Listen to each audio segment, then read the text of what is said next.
Ecstasy Podcast. On today's video, we're going to be talking about the first episode of Star Wars Skeleton Crew. This is episode number one.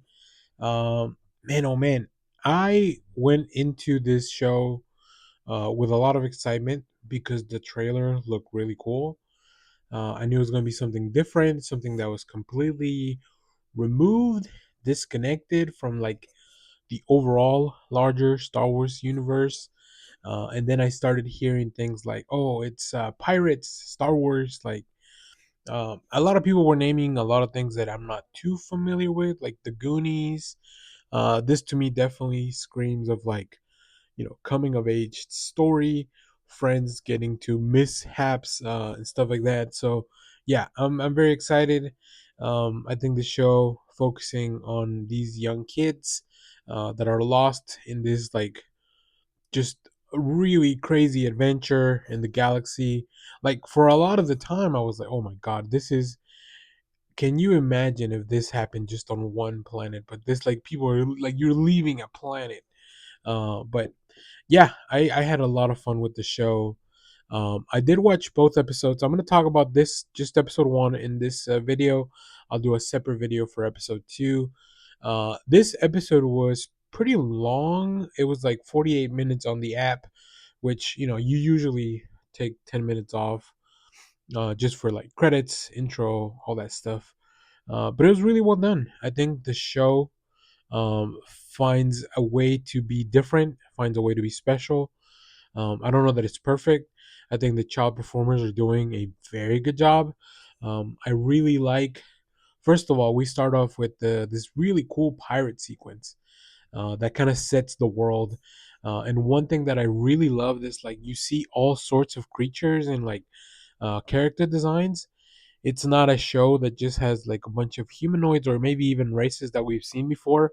You can also tell a lot of those are very practical. Specifically, one of the main characters that will follow throughout probably the series. So yeah, I really enjoyed that opening sequence, and then we get to like the heart of the show, which is following these four kids around. Right, uh, we follow Wim and his friend Neil. Neil is the elephant-looking little boy. Wim is just a regular-looking little boy. And then we have Fern and KB, who are two girls that they all kind of meet up in this just this misadventure. They're both looking for something, and they just have their paths happen to coincide. One thing that was really interesting was just to kind of see this planet that the show really builds up as this mythological place that maybe doesn't exist. Um, but they build up this planet that is very much like the 80s in America, obviously with all the technology that you could probably get from the Star Wars universe. But overall, like the look, the feel, the vibes is just like a suburban neighborhood in the 80s. Kids have to go to school, they have problems, they fight over little things, they get into trouble. And that's kind of what the show brings as a vibe for sure, which I really enjoyed. I thought it was a really nice touch. All the kids, they each have their own little niche in the group. But if you've seen things like Stand by Me and or The Sandlot, like all those kids films from the late 80s, early 90s, like you kind of get what the show's going for, right? But given that an updated look. um Speaking of the look, I think the show has a very different approach to everything. It feels very practical. As much as I love the technology that they use in Mandalorian, like that big volume, it's really fun to see practical locations, practical costumes. So it's interesting. It does give it a different look. I think a standout here is the music as well. It really plays within this Star Wars universe, which it always reminds you that you are in Star Wars, but it's never like it's not the Force theme or the Empire theme. It's just like this is more music that fits this kind of like almost fantasy little world. So that's really really fun. And the adventure that goes on. I mean, I took a few notes, and we're gonna probably get a little bit more into more direct spoilers. But uh, you know, first of all. we open up with the sequence of Captain Silvo going after the ship. Really cool, like the pirate ship. Just and obviously I say pirate ship, but these are like spaceships. Um, they go into I think it's a Corvette style, a Corvette type ship, and they try to take the cargo. They realize nothing's there, so there's a mutiny. A new captain arises, and that's the one we're going to be following. It looks like a wolf. I didn't put the name down of the captain, um, but I really like the design of this like wolf looking captain. And then his motley crew. I think I recognize a few more people, but I won't get too much into it. I do have some notes here. So it's really, really interesting. It is.